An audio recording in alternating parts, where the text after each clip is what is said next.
discussion for today is all about professional education. Okay, so I hope you will enjoy this live discussion.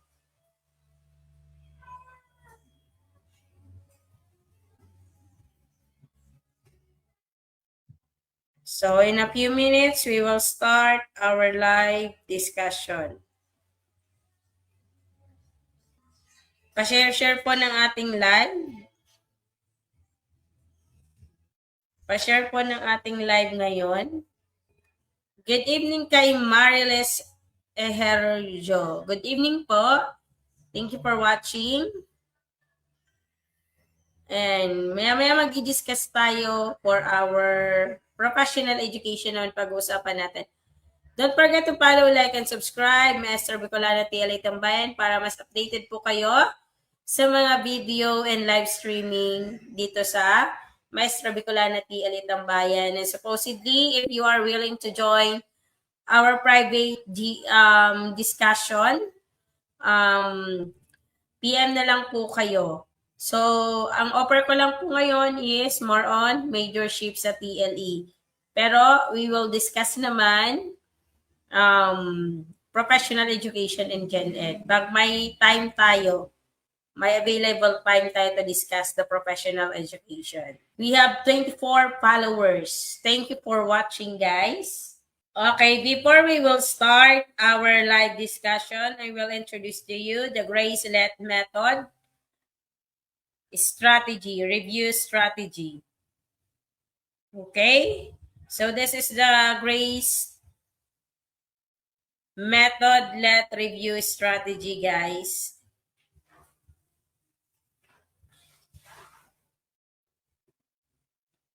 Okay, so G is for gather core concept. You know that. G is for gather core concept. R is for read with purpose. A is for answer practice test. C, check and correct mistake. And E is enhance retention. So this is the GRACE method, let review strategies. So nasa inyo po, future TLE warriors, kung susundin nyo po itong GRACE method, let review strategies. Okay? So, ayan, letter G, gather core concept. Like I said, ulit-ulit, yun kailangan mapa-professional education, general education, majorship, you know, the table of specification of the board examination. Kasi nilalabas naman yun ni PRC.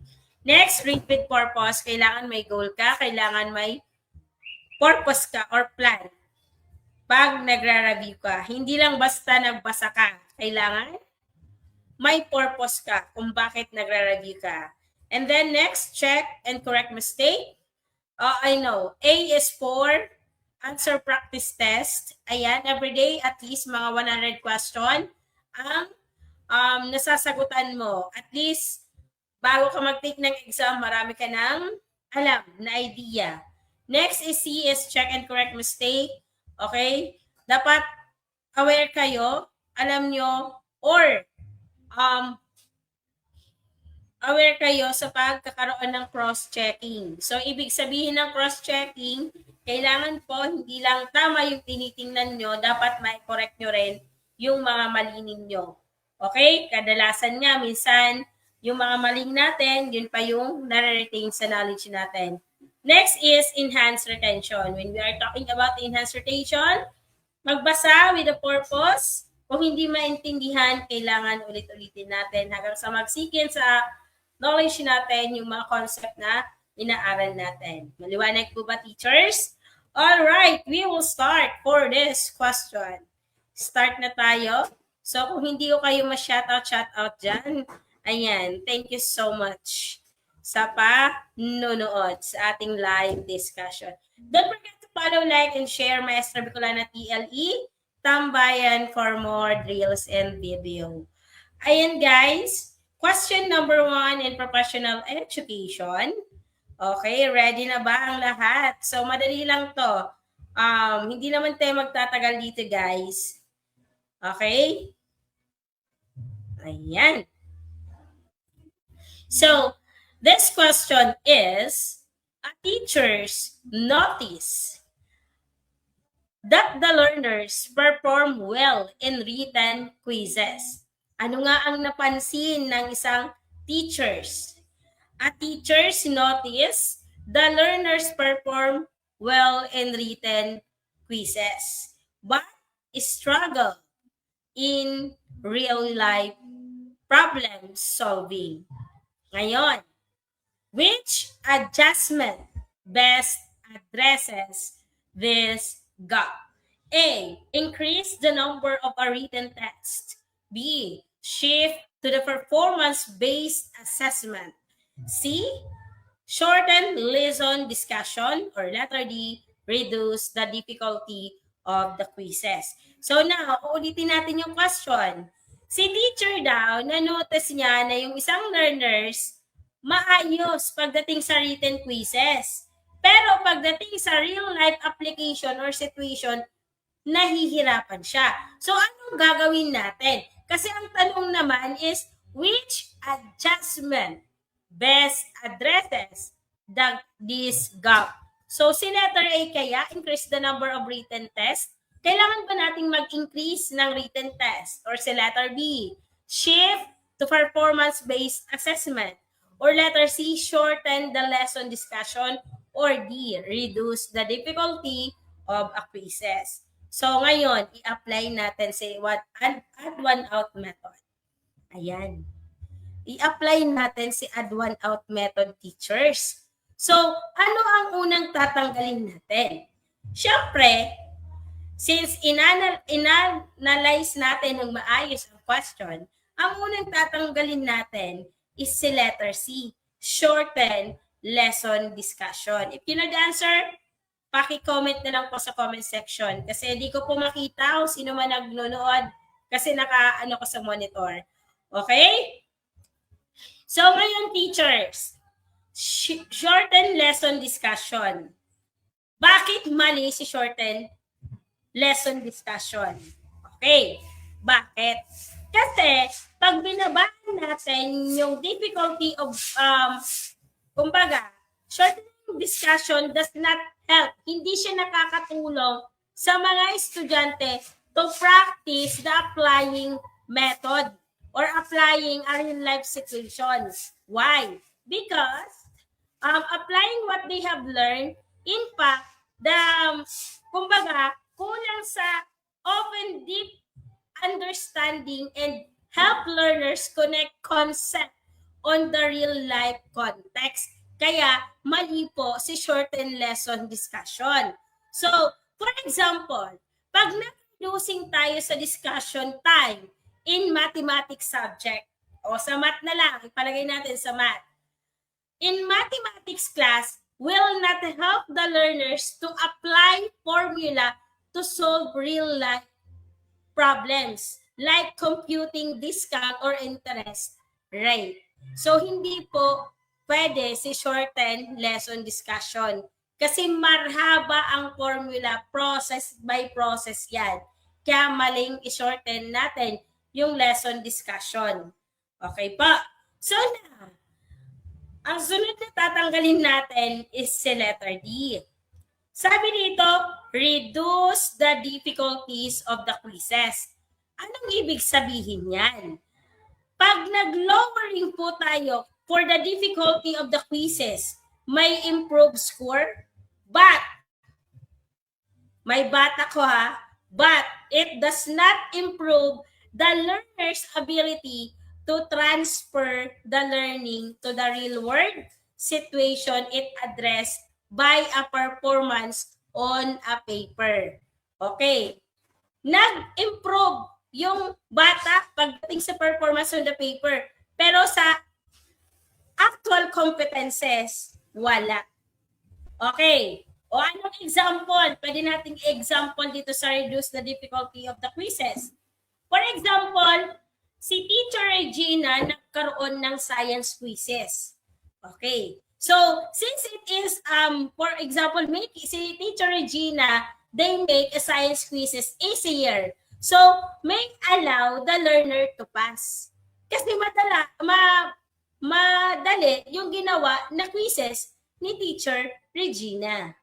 But, lagi ako dito may but, they may still fail pag in-apply niya na yung mga scientific principles when conducting the experiment or solving environmental problems. Kaya mali si letter D. Again, anong tinatanong? At teachers notice the learner performance well in the written quizzes, but they struggle in the real problem or real life problem situation. So, anong gagawin natin para ma-address itong gaps na to? Right? So, we have two choices. Either si alpha or si beta. Si letter A, sabi dito, increase the number of a written test. While si letter B naman, shift to performance-based assessment. Tama ba? Ano ba ang performance-based assessment? They connected into a real-life situation. Right? So, the answer is letter B. Bakit si letter B ang tamang sagot? Teachers, bakit kaya? Pag sinabi natin teachers na performance-based assessment, ano siya? They requires the learners to apply knowledge para ma-apply ang kanyang knowledge. Basta isulat nyo, they require to apply knowledge and skills and authentic real-world task, which directly address the gap between the theoretical understanding and practical application.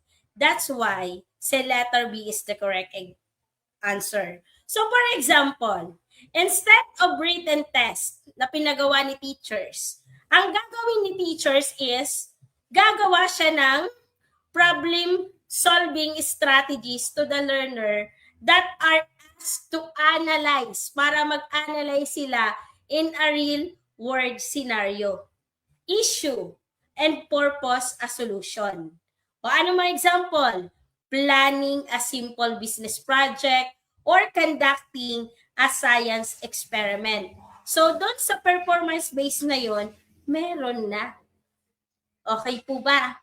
So, ibig sabihin, doon sa business project conducting and science experiments, they allow, o kumbaga, this allow the teachers to see, para makita sino, to see if the learners are use their knowledge in actual situation. Kaya tamang sagot si letter B. Si letter A naman, sabi dito, increase the number of written tests. Anong ibig sabihin yan? Si written test po, it is measured what? Recall and comprehensions. Aside of comprehension, sometimes the analysis. But they do not what? Apply the real life problem situation. Tama po ba? So sa increase the number of written tests, ang magandang example dito, teachers, is it can correctly answer written quizzes about what?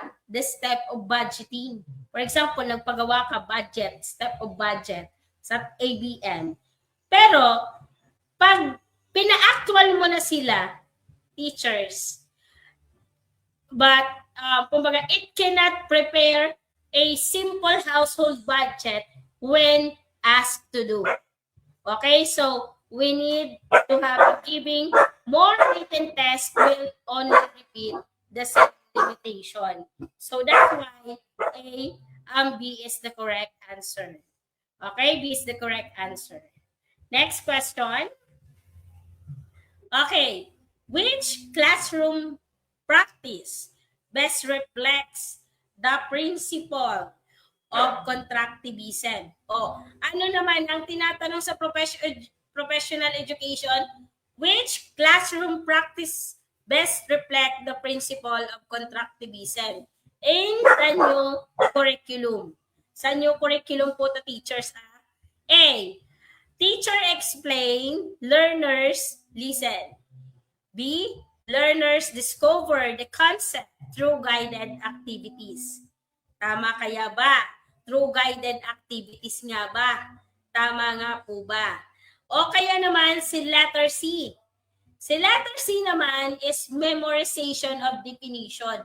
Nagpa-memorize ka lang ng mga definition. Yun yung ginawa mo. Or si letter D, repetition drills for mastery. Diba?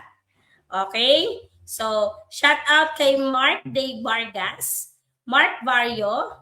Ayan, shout out sa inyo. Mariles Erojo and J. Gigentoyor. Okay, thank you for watching, ma'am. Which classroom practice best reflects the principles of constructivism in the new curriculum? A. Teacher explain, learners listen. B. Learners discover concept through guide activities. C. Memorization of the definition. Or letter D. Repetition for mastery. So teachers, what is the answer? Okay, what is the answer here? Tingnan natin anong isasagot. If you know the answer, paki-comment na lang po. Okay. So, ano ang unang tatanggalin natin? Si letter D. Ano nga ba si letter D? Sabi sa letter D, at one out method ang tatanggalin natin ha. Sabi sa letter D, repetition drills for mastery.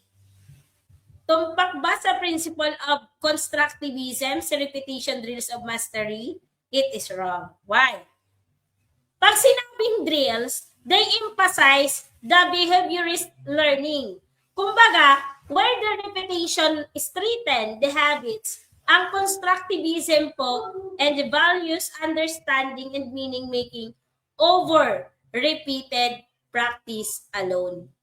Kaya mali po si letter D. For example, may mga estudyante kayo nagsasagot at the same type of grammar exercises. O, parehas ng grammar exercises.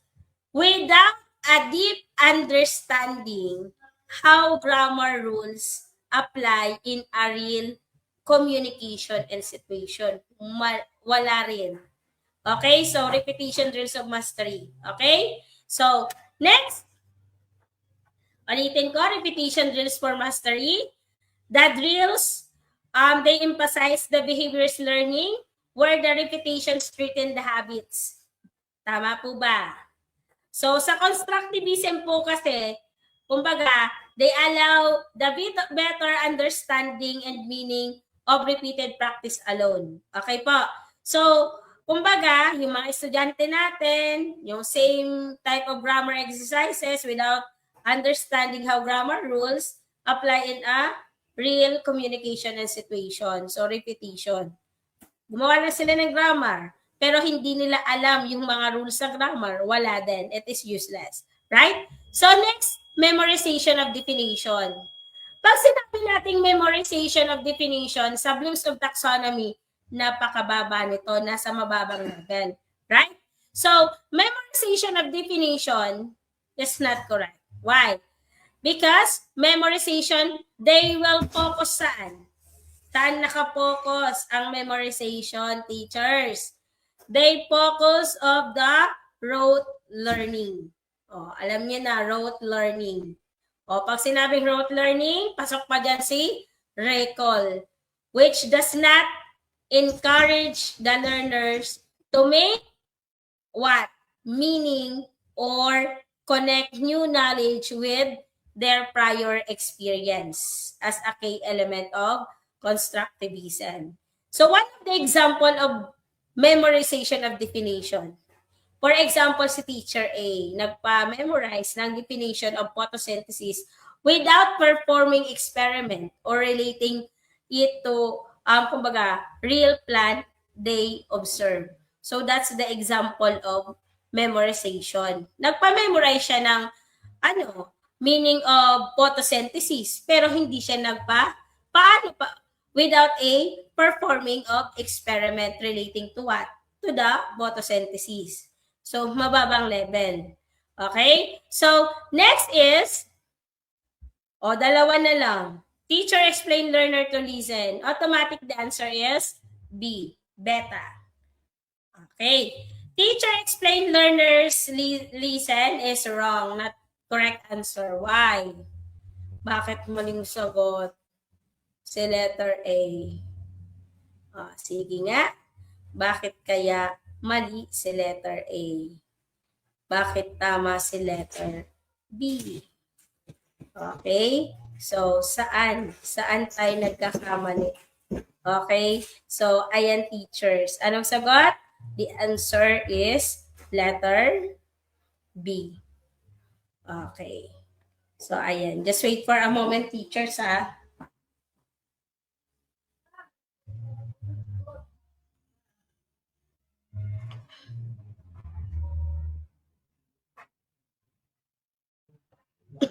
Excuse me. Excuse me. Okay. Si teacher explain, learner listen is wrong answer, teachers, because this practice reflect a teacher-centered. Okay? Ano nga po siya? Teacher-centered. Parang hindi gumagalaw yung mouse ko. Okay pa ba? Teacher-centered approach. Ito yung tinatawag nating teacher-learner-centered approach. Sorry kung nagkakaroon ng stutter yung pagsasalita ko. Medyo kasi yung ubo ko ngayon. Where the knowledge transmitted to the directly from the teachers. So, ibig sabihin, di ba, ang constructivism, they emphasize the active learning, not a passive listening. Okay, ano nga si constructivism? Si constructivism, they apply the active learning. Active learning. Basta learning yan. Hindi po nag-apply si constructivism for the passive listening. Okay? So, kaya mali si letter A. Pag sinabi nating learners discover concept to the guided activity, it is correct answer. Kasi nga po, si constructivism, it is based on the idea of the learners actively construct the knowledge by exploring, questioning. And also, they interacting with their environments with the teacher acting as a facilitator. So for example, instead of explaining a mathematical formula, so yung teacher, they give a learners problem-solving task and they guide them to identify the patterns. So eventually, it leading them to discover the formula on their own. So that's the constructivism. Okay, kailangan active learning, not a passive listening. Okay? So the answer is letter B. Next. A teacher use rubrics. Tayong mga teacher, especially mga nagtuturo na. A teacher use a rubrics. Bakit gumagamit tayo ng rubrics? Rubrics and share them with learners before a task. What? Ang tanong, what is the primary purpose of this practice? A teacher use rubrics and shares them with learners before tasks. What is the primary purpose of this practice? So, ang pagpipilian natin dito, teachers, is to save grading time. B, to ensure fairness and transparency. C, to make task easier. D, to control learner behavior. Bakit kailangan may rubrics ang isang teachers? Sige nga, bakit kailangan may rubrics ang isang teachers? Okay. So, kailangan ba may rubrics to make task easier? Or D, to control learner behavior? So, teachers, ang unang tatanggalin natin is si letter C. Okay? To make task easier is wrong answer. Bakit? Ang rubrics po, hindi po siya task for easier process. Because rubrics, they make expectation of the learners and still need to put in effort and demonstrate the understanding to meet the criteria. Kaya mali si letter C. So, for example, nagkaroon ka ng experiment sa science. So, di ba kailangan natin ng rubrics, right? It does not reduce the difficulty of conducting the experiment if they only clarifies how the experiment will be assisted. Di ba? Kaya kailangan natin ng rubrics. Kaya mali si letter C. Si letter D naman is wrong. Kasi sabi dito to control learner's behavior. Tama ba? Na within the rubrics kaya nating ano yung behavior of these learners. Ang rubrics po is ano to? Ano ang rubrics? It is the assessment. Assessment. Basta assessment tool. Okay? Assessment tool po siya, teachers. Okay? It is the assessment tools, not behavioral management tools. Okay? Hindi siya behavioral management tools, si rubrics. Kasi si rubrics, ano nga? Assessment tools. So, kumbaga, itong behavioral management behavior management tools, they focus on learning outcomes and performance quality rather than discipline or to control the behavioral control or behavior, right? So, ang rubrics, ina-assist niya po yung performance, yung quality of performance, hindi po yung behavioral control. Okay? So, mali po si letter D. Next, dalawa na lang. Is it A or B? Automatic. We use rubrics to ensure the fairness and the transparency. So, the correct answer is beta. Okay? Bakit? Okay. Sharing rubrics is advanced to make expectation. Okay? Expectation of a clear and consistent for all learners. So, kailangan alam ng teacher, lahat sila alam nila yung criteria and also the standard. Because rubrics, it is the basis for grading. Okay. So, dito, since rubrics is the basis of grading, it promotes the fairness and accountability. For example, nagpagawa ka ng research. Ito na lang. Before a research problem, a project, the teacher share a rubric to showing a points for what? Content accuracy.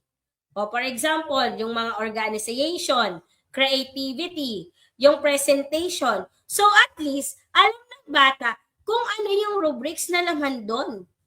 Okay? So the learners know exactly what is required to earn a high score and understand why what they receive to a particular grade. Alam nila. Kaya meron tayong rubrics. Okay. To say grading time naman is not correct. Wrong po ito. Bakit po? Although the rubrics may help the teacher grade more efficiently, it does not the primary purpose of sharing them with the learners before the task. Ano ba ang pinaka-main purpose? The main goal is to guide learners, not to reduce the teacher workload.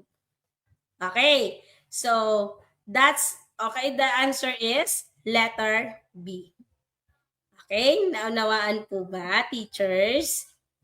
Ayan. Shout out sa mga nanonood. Okay. So, next question.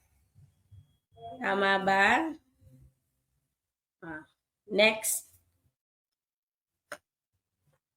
Pagpasensyahan nyo na yung boses ko, ha? Okay, next. Which assessment method most effectively measure in 21st century skills? The question is, which assessment method most effectively measures 21st century skills? A. Multiple choice exam. 21st ang pinag-uusapan natin, ha? B. Oral recitation. C. Project-based assessment. D. True or false. Again, the question is, Which assessment method most effectively measure in 21st century skills? A. Multiple choice examination. B. Oral recitation. C. Project-based assessment. Or letter D. True or false? So what is the correct answer? Okay? So, anong sagot, teacher? Shout out kay Ma'am Samantha, Jackie Lou, Javier, Salvacion Recto, and so on. Thank you for watching, mga ma'am and sir. All right. So, what is the answer? Anong unang tatanggalin natin? Okay, anong unang tatanggalin natin? Kasi 21st century skills ang pinag-usapan natin. Right? So, ang unang tatanggalin natin is the multiple choice exam. Ma'am Grace, bakit si multiple ginagamit ko sa board examination? Oh, di ba? Bakit tanggal agad si multiple examination? Siyempre, at one out, meron agad tayong pambato kung bakit mali si multiple choice examination. Okay, multiple choice exam, it can mainly measure the recall and basic understanding of facts and concept. Okay, it is kumbaga, ulitin ko, multiple choice exam, it can mainly measure what? Recall. Recall and basic understanding of facts and concept. So, ibig sabihin, hindi siya effectively capture how learners apply knowledge in real-life situation. Tama po. For example, may isa tayong estudyante. A student select the correct definition of collaboration. Ano ba yung correct definition of collaboration? So, meron kayong 4 choices or 4 option. So, ibig sabihin, this only show memorization, not the ability to work with others or solve a problem collaboratively.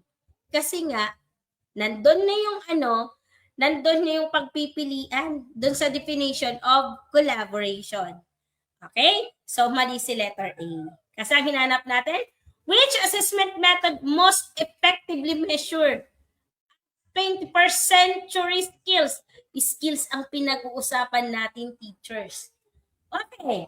Next is oral recitation.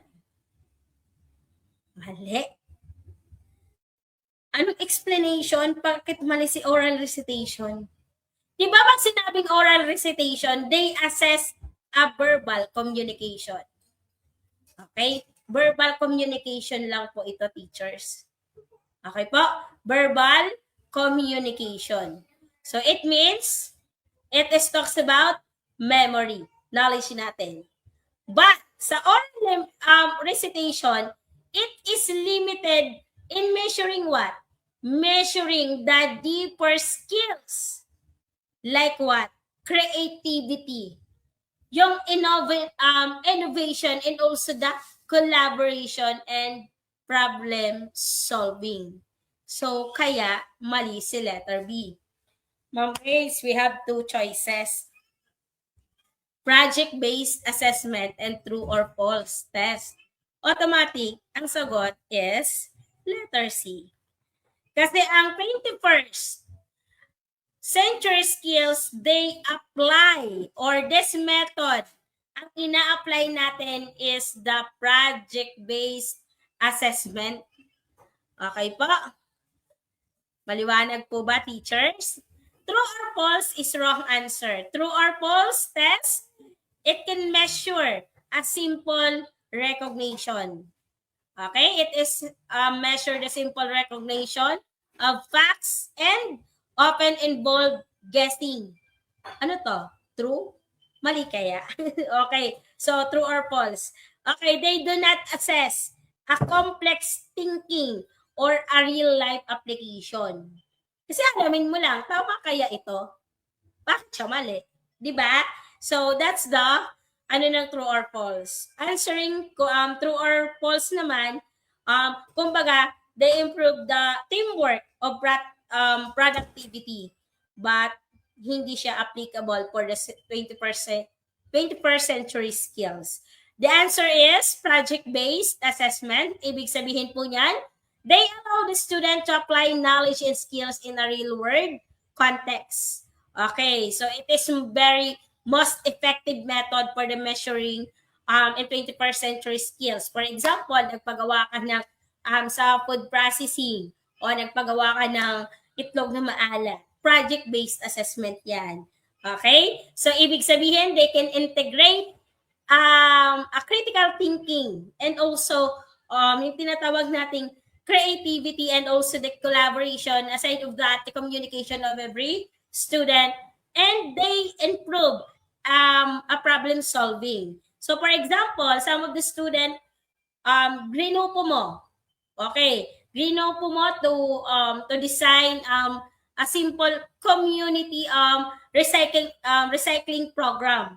So they create a proposal to present and have a solution and reflect on their own learning. So based on this project-based method, the learners, they demonstrate the creativity. Nagkaroon sila ng teamwork, nagkaroon sila ng innovation, and especially the learners, they will assess his skills or research skills and communication in practical problem solving. Kaya po, yan po ang hinihinging assessment method sa 21st century skills. Kaya po, tamang sagot is letter C. Next, learners consistently finish tasks early and show advanced understanding. What is the most appropriate teacher response? Ano yung pinaka-appropriate na response ni teacher? Kung meron isang bata na consistently finish this task early and show advanced and deep understanding. Advanced understanding. For example, nagpagawa ka 1 to 10 na problem solving sa math. Tapos wala pang 15 minutes, nasagot niya na. Anong magandang response bilang isang teachers? A, give the same task repeatedly. Kailangan ba yung task na ginawa mo, ipapaulit mo ulit sa mga bata? Or letter B, ignore the behavior. Ignore ba natin? Or C, provide enrichment activities. Or letter D, ask the learner to assist classmate only. So, ano yung pinaka-best answer among the best? Kasi ganun ang board examination. It is also on situational question. Ilagay mo yung sarili mo na teacher ka. Ano bang mas makakabuti sa bata pag ganito ang na-encounter nyo? Sige nga, I'll give you 1 minute to answer. Sige, bigyan ko kayo ng ilang minuto para mag-isip. Ano ba ang tamang sagot dyan? Okay? Anong tamang sagot? Sabi nila, letter C, provide enrichment activities. Ano ba? Ayan. Don't worry, iaano naman natin to. I-ratio isa-isa.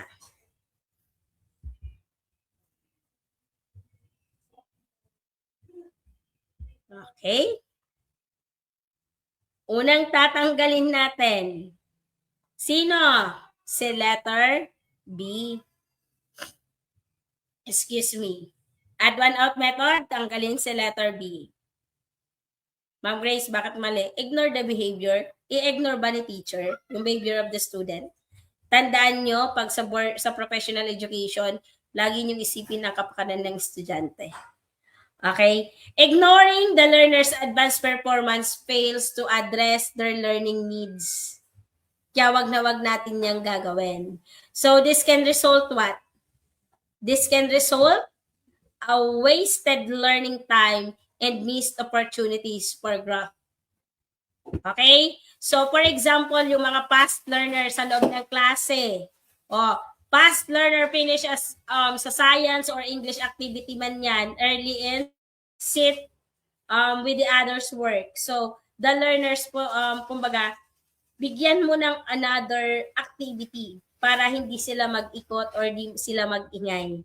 Okay? So, mali si letter B. Huwag nating i-ignore ang isang estudyante. Next, tanggalin si give the same task repeatedly. Nasagutan na ng bata tapos papagawa mo ulit same task. Maling-mali. Giving the same task again does not challenge. Kumbaga, hindi na-challenge yung bata. Isipin ng bata, ay easy lang to, madali lang yung pinapagawa ni teachers, di ba? So, again, ulitin ko, giving the same task repeatedly, feeling ng isang bata, hindi siya nila-challenge. Giving the same task again, it does not challenge the learners and may lead to boredom. Nabobored na yung mga estudyante. So, anong mapipil ng bata? Loss of motivation or underachievement. Kasi ang mga advanced learners, we need a task that extended to their thinking, not to repetition. Teachers, naboboring sila sa ganyan. Okay? A student who finish a math problem, we need to set early is asked to redo the same worksheet. The learners gains no new skills and may disengage. Kaya mali si letter A. Okay. So, next. Dalawa lang. Teachers, pwede bang ask the learner to assess classmate only? Tatanungin mo si bata. Okay, mali si letter D. Okay, mali si letter D. Excuse me. Okay. Anong explanation? Bakit mali si letter D? Okay. Ask the learner to assist classmate only. While peer assistance can be beneficial, inaano naman talaga ni DepEd na kailangan nagkakaroon ng peer-to-peer. Diba? Sa mga ano. Pero dito sa case na to, hindi pwede. As student, kumbaga, while peer assistance can be beneficial, relying on the learners only as a helper. So, kailangan may limit. May limit ito. We need to have a limit for their own academic growth and place an unfair responsibility of them. Okay? So, yung mga estudyanteng nakatapos na early, pwede kang magtanong. He always ask to tutor his classmate instead of giving them an advanced task. So, the learners help others but does not deepen their own learning. Okay. Nakatulong siya sa kaklase niya. Pero yung deep learning of the student, hindi nakatulong. So, anong gagawin natin?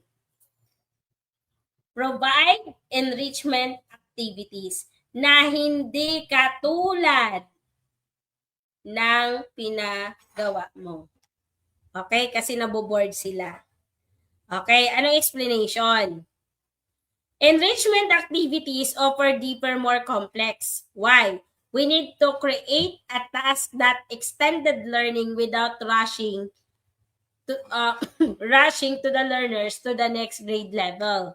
So it means this support, kumbaga, they support a differentiated instruction in higher order thinking skills. Teachers. Maliwanag po. So, for example, nagkaroon ka ng experiment sa science early. So, ibig sabihin, the learners is asked to design an improved experiment to the research-related concept or create a presentation explaining to a real-life application. So, ibig sabihin po niyan, nandun pa rin yung thoughts or tinuro mong concept, pero papatungan mo na mas mag-iisip pa yung bata. Mas maging deep pa yung idea ng bata. So, the learners remains challenged and continues to develop the critical thinking and his or her creativity. So, the answer is Charlie. Next. Which situation best demonstrate inclusive education? Which situation best demonstrates inclusive education? A. Learners with disabilities are taught separately. B. One lesson is used for all learners, regardless of needs. C. Instruction is adapted to accommodate diverse learner. Or letter D. Learners with difficulties are excused from activities. So teachers, what is the answer? Which situation best demonstrate inclusive education? A. Learners with disabilities are taught separately. B. One lesson is used for all learners regardless of needs. C. Instruction is adapted to accommodate diverse learner. Or letter D. Learners with difficulties. So teachers, what is the correct answer? Okay, anong sagot? Anong sagot? I'll give you 1 minute. Anong sagot dyan? Okay, pa-share po ng ating live discussion. Anong sagot dyan, teachers? Okay, shout out kay Sir Norpet, Ortigero Tagilig Roji. Ayan, shout out sa mga viewers natin. Thank you for watching. Ayan, first time ko dito sa Maestro Bicolanang mag-live sa professional education. I hope you will enjoy our live discussion. Okay, so anong sagot dito? Sige nga, anong sagot ng future TLE warriors, ng future LPPs? Okay, pwedeng manood dito kahit hindi TLE majorship. Kasi nga po, meron naman tayong, meron tayong, like I said, meron tayong professional education. So, si letter B, one lesson is used for all learners regardless of needs. Letter B is wrong answer. Okay? Mali si letter B, ikes agad. Bakit po?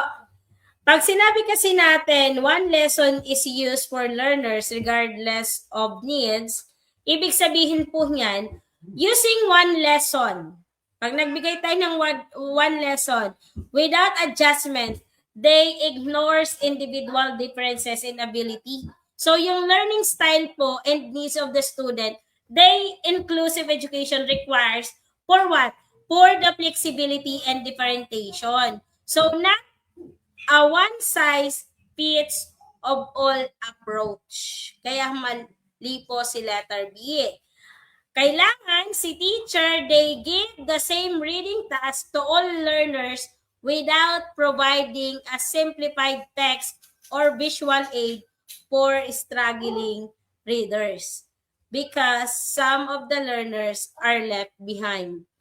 Tama po ba? So, mali po si letter B. Next, letter A.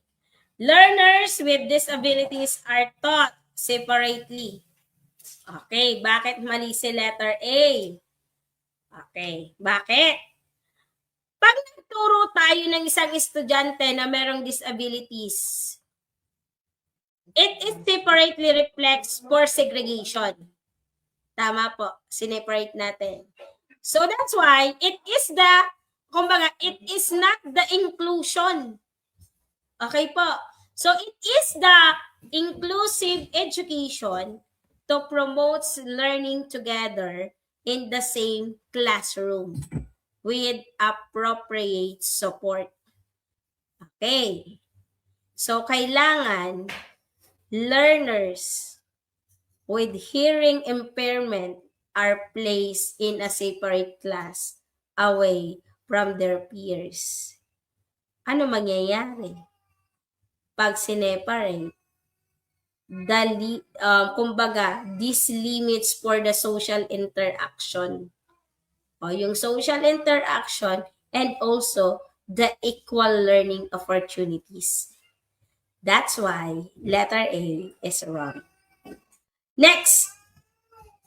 Okay. Si letter D naman, sabi ni letter C, Instruction is adapted to accommodate diverse learners. Sa letter D naman, learners with difficulties are excused from activities. Anong explanation ni letter D? Bakit mali? Bakit mali si letter D? What is the concrete explanation of this? Okay. Learners with difficulties are excused from the activities. Pag nag-excuse tayo ng mga estudyante from the activities, they reduce what? Participation and learning opportunities. Okay? So it is inclusive for what? Education, encourage, support, and also the accommodation, not an tinatawag nating exclusion. So, pag ganitong scenario ang natin, ang mangyayari sa estudyante, a learner with difficult in physical education, o lalo na kung may difficulty sa physical education, okay, is asked to sit out instead of being given a modified activities. So, the learner is excluded from the learning and social interaction. For example, yung bata hindi marunong mag-basketball. Hindi po pwedeng maiiwanan siya sa loob ng klase at mabibigyan mo ng another activity. So, yung bata, pasasamahin mo doon, pauupuin mo lang para makita kung anong nangyayari doon sa basketball game na yon.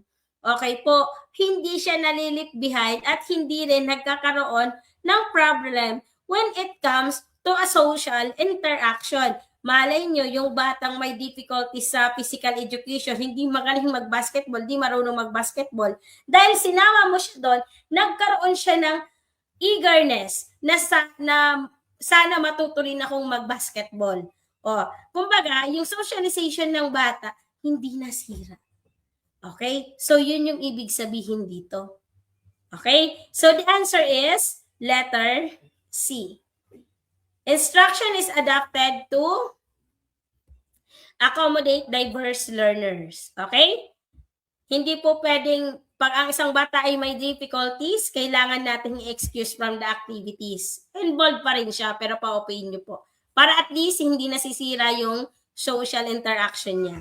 Okay, letter C is the correct answer. Instruction is adapted to accommodate diverse learner. Why? In inclusive education, it involves for modifying teaching strategies like yung mga materials, yung mga assessment, so that the learners can participate meaningfully regardless of ability or the backgrounds. So, for example, ako bilang isang teachers, so in a classroom, a teacher use a visual aid. Gumamit ako ng visual aids. Okay, so ang nangyari, teacher, nagbigay ako ng visual aid for a group work activity. So, yung group work activity na yon, they will be assistive of technology. So, that's why it is extended time for, kumbaga, they have an extended time to support the learners with different needs. So, ang nangyari niyan, all the learners participate in achieve according to their abilities. O, nagpag-group activity ka, binigyan mo ng isang Manila paper, yung mga bata, doon sa activity binigay mo. So, ikaw, bilang isang teachers, ikaw yung facilitators. So, lahat ng pangangailangan ng bata doon, needs niya, maipo-provide mo pa. So, that's why instruction is adapted to accommodate diverse learners. Okay? Next. Teachers integrates online simulation. Okay. To explain abstract concept, which role of ICT in education is highlighted? A. Replacement of a teachers. B. Entertainment tool. C. Enhancement of learning experiences. D. Distraction from lesson. Okay, so what is the correct answer, teachers? Bigyan ko na naman kayo ng 1 minuto para pag-isip-isipan yan. A teacher integrates online simulation to explain abstract concept. Which role of ICT in education is highlighted? A. Replacement of a teachers. B. Entertainment tool. C. Enhancement of learning experience. Or D. Distraction from a lesson. So, di ba, future TLE warriors, kayo mga, ano kayong magte-taking yung March 2026 board examination. Oh. So, kailangan magaling kayo sa elimination method. Okay po. Sabi ni ma'am, enhancement of learning experience. Is it letter C kaya ang tamang sagot? Ayan. Pagpasensyaan nyo na kung yung boses ko po is nagkakaroon ng stuttered. Tapos, ubo ko ng ubo. Grabe pong lamig dito sa Bicol, my God. Excuse me. Kailangan ko na siguro magpa-picture. Charis. Okay. So, ayan. Anong sagot? Anong role ba ni teacher? Anong role ni teacher? What time is it? It is 6:42. Sana matapos tayo para may time pa ako to at magdi-discuss ako kahit 10 questions sa majorship natin sa TLE. Okay? Anong sagot? Anong sagot, teachers?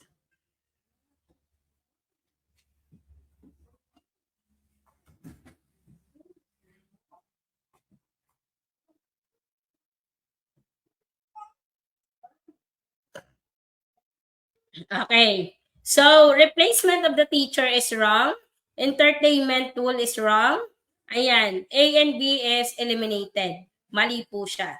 Okay?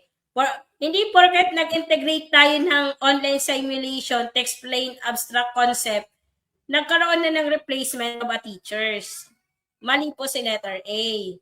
Okay? Maling-mali si letter A. Okay?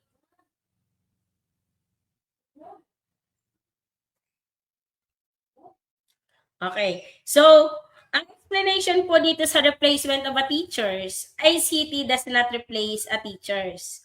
Anong ibig sabihin yan? Ang ICT po, they will support and enhance teaching by providing tools na makakatulong to explain the concept more effectively. Okay po, hindi siya pwedeng i-replace natin. So, teachers may remain essential for guidance and also for the facilitator and assessment. For example, in online simulation, we show how molecules move, but the teachers still explain and ask questions to what? To check if the learners have a better understanding about the moving of molecules. So, teachers' role is supported, not a replace. Nagsusupport si teacher pero hindi po ibig sabihin na ma-replace si teacher. Okay pa? So, si letter B naman, si ICT is entertainment tool. Tama. ICT tools can be engaging. Right? So, it is the primary purpose in education is learning. Pero it is not entertainment. When we use properly the proper instructional tools. For example, nagpanood kayo ng mga random videos with no connection to the lesson. So it may be entertaining to the student but does not ensure the learning progress. For example, nagpanood ako ng K-drama.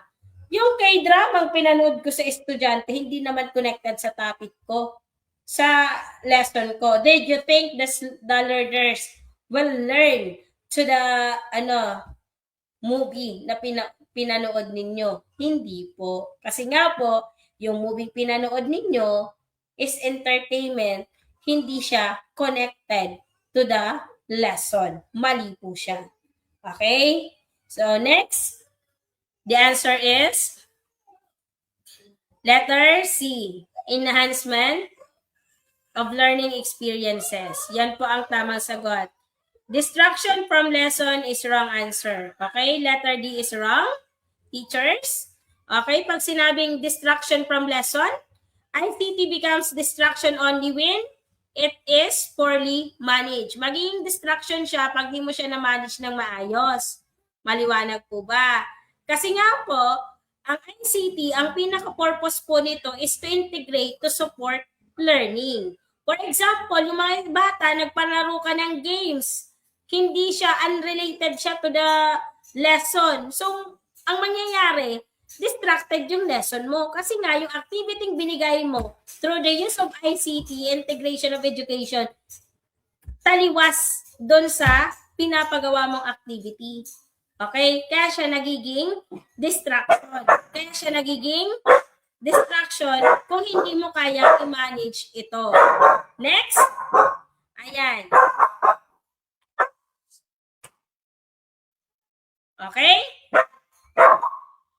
Just wait for a while, teacher. Maingay si Bebo. Maingay yung aso.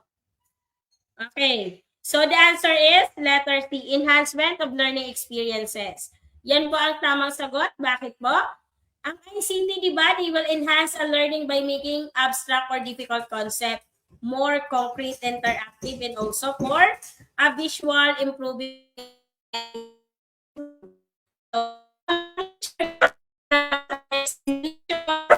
demonstrate electricity sa major ship.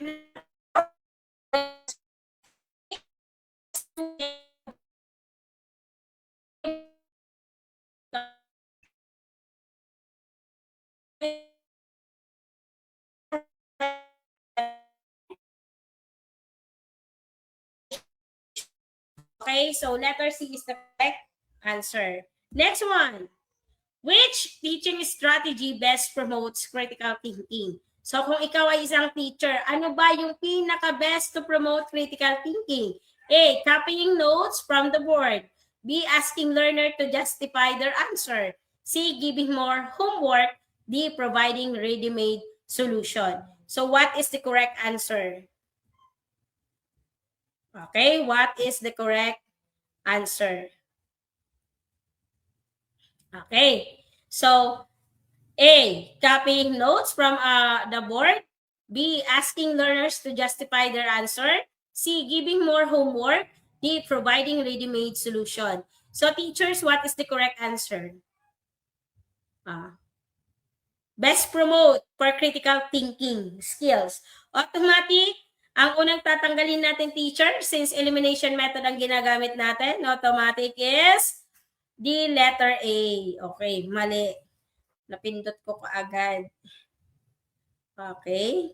Letter A is wrong answer agad. Okay? Why, teachers? Pag sinabing copying notes from a board, hindi siya nagpo-promote for the best critical thinking. Hindi siya nagpo-promote nito si letter A. Copying notes is a passive learning. O, ano nga si copying notes? Magiging passive learning siya. Passive learning. Passive learning. Nung ako yung magtitake ng exam, ay ako nagsusulat, mas gusto ko yung nakikinig ako. Kasi pag nagdi-discuss yung proctor ko nun, tapos, proctor, hindi, proctor, sa LET. Kasi kahit self-review ako, teachers, nag-ano naman ako, nanood naman ako ng mga nagtuturo sa online. So, ang tawag pa rin doon is proctor. So, hindi ako nagsusulat. Nakikinig lang po ako kasi hindi yun yung way of learning strategy ko. Nadidistract ako pag nagsusulat ako. Kumbaga, nagiging passive learning ako. Okay. So, copying notes is a passive learning activity. So, it is focused on memorization and transcription rather than what? Analysis and evaluation or reasoning. Kaya po, mali si letter A. Okay. So, letter C is wrong answer, teachers. Bakit mali si letter C? Okay. Sabi sa letter C, giving more homework. Di ba bawal na nga tayong magpa-assignment pag Friday? Okay. Pag nagbigay tayo ng maraming homework, it does not automatically promote the critical thinking. Why? Because it is specified if the tasks are repetitive or focus on recall. Okay, recall mo lang, nagkaroon ka ng homework. Sometimes naman, sa mga bata, pag nagpagawa ka ng assignment or homework, sometimes, through the use of technology, hindi na nila inaaral yan. Puro research na lang yan. Copy. Pag tinanong mo, wala silang naintindihan. Okay? So, Ayan, teachers. Giving homework is wrong answer. Hindi po siya nagpo-promote for the best critical thinking. So the answer is letter B. Kaya ako po, bihira lang ako magpa-homework sa mga bata. Pag nagpa-activity naman ako, project-based. O kaya naman, sa loob ng paaralan. Sa school nila ginagawa, hindi sa bahay. Kasi minsan, hindi naman yung mga bata ang gumagawa. Ayan. So, di natin ma-assess ng maayos. Okay. D, providing ready-made solution is wrong answer. Okay. Providing solution, they removes the opportunity. Para tinanggal na natin yung oportunidad na yung bata ay mag-isip. Oh. Kaya hindi po pwede ang providing ready-made solution. Kasi nga po, they remove the opportunity of the learners to think independently. So, ibig sabihin, hindi na mag-iisip ang bata, hindi na siya mag-a-analyze ng problem, hindi na rin na-explore or nagkakaroon sila ng alternative idea pag binigay mo na yung ready-made solution. Okay po? So, mali po si letter D. Okay, the answer is letter B. The correct answer is letter B. Okay. This is the correct answer. Sabi dito, asking learner to justify their answer. So, kumbaga, it is the reflection. Okay? So, it is the, yung tinatawag nating process of analyzing of one teaching practices. So, na-identify mo dito yung strength and weaknesses of the student. And also, as a teacher, magiging plan mo to improve and to enhance the student learning critical thinking skills. Okay? So, letter B is correct answer. Okay? So, tayong teacher, magre-review na lang tayo ng mga ng mga outputs of the student, and we need to realize if the objective na gain ng bata. Okay? Di ba sabi nga, kaya tayo nagkakaroon ng objective kasi kailangan ang bata bago lumabas sa loob ng paaralan ay buo. Meron siyang yung tatlong domain na yun?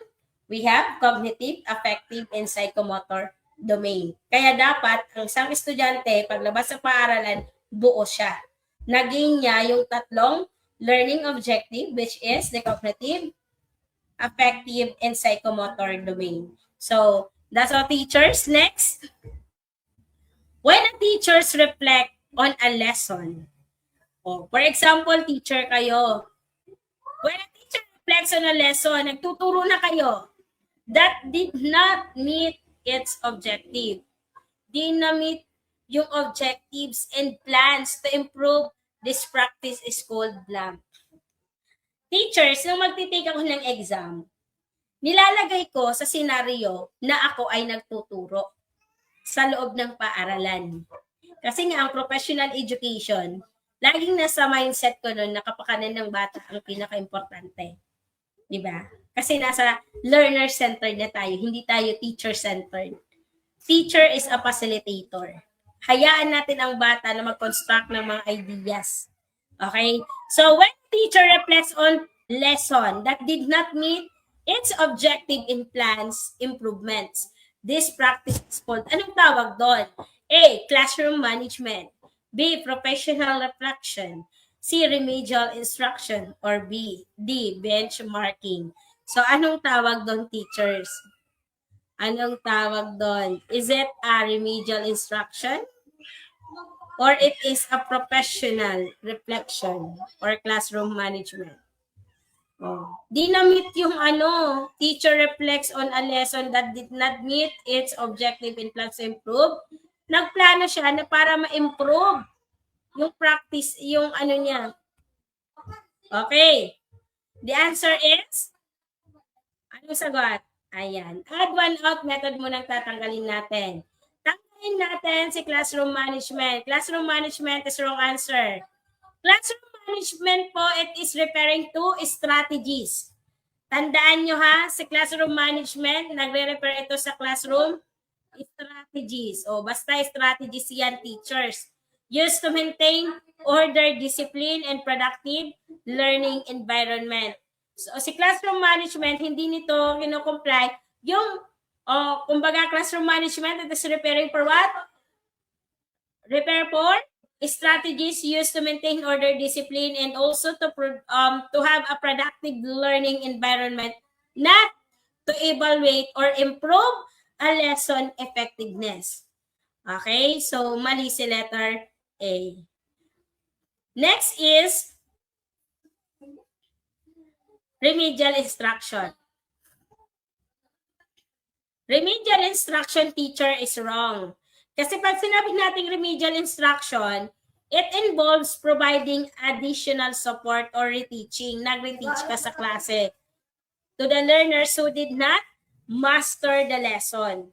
Hindi siya for evaluation the teacher practice. Okay? Mali si remedial instruction. So we have two choices. Is that B or D? Automatic, si teacher nag-reflect, tapos na-realize niya na yung objectives niya hindi na-meet ng mga bata. So ang inisip ni teacher, nagplano siya na magkaroon ng improvements sa kanyang lesson objective. So anong tawag doon? Professional reflection. Letter B is the correct answer. Okay? Si benchmarking po is wrong answer. Why?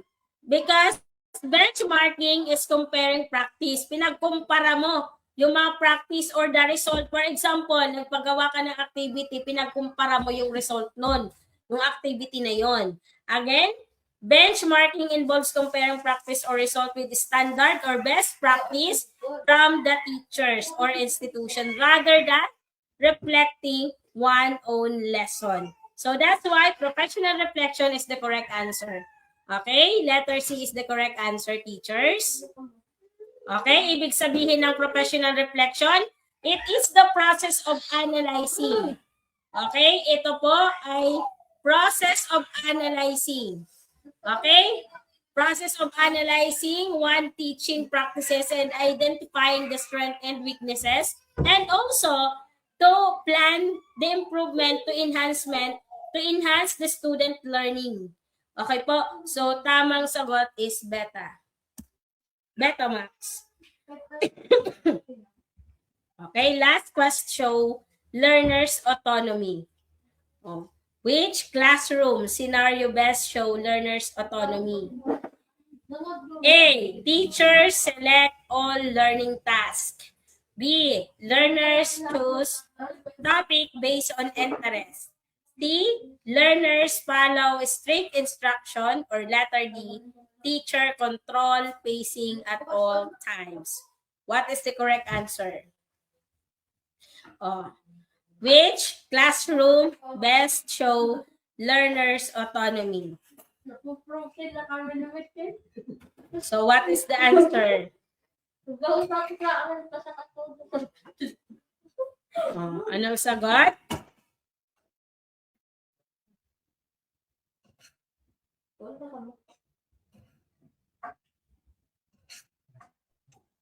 Okay? So the answer is, tanggalin si letter A, si alpha. Maling sagot si alpha. Teachers select all learning tasks. Select all learning tasks is wrong. Okay, makinig. When the teacher choose all the tasks, ang mangyayari po, yung mga bata, nagkakaroon ng litter control over their learning. So, nagkakaroon ng limits of his or her autonomy because the students cannot make decision or explore personal interest. Okay? So, for example, yung teacher nagbigay sa mga estudyante ng same history essay topic. So, for example, write about World War II. So, yung estudyante magpapalo lang ng instruction. Okay? Kasi, ang title ng kinamo, write about World War II. So, syempre, yung sulat ng mga bata, magkaparehas yan. Kasi nga po, yung World War II, binabasa lang naman sa libro. So, ibig sabihin yung autonomy ng isang bata or personal interest niya, magkakaroon ng limits. Okay? So, next is letter C. Tanggalin natin si letter C. Laglag si letter C. Connected ba siya? Learners follow the strict instruction. So, ano mangyayari dyan?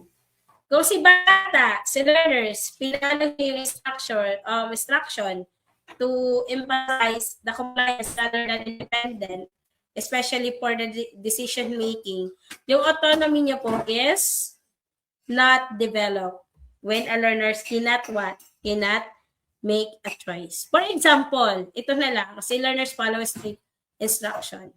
Fixed marriage.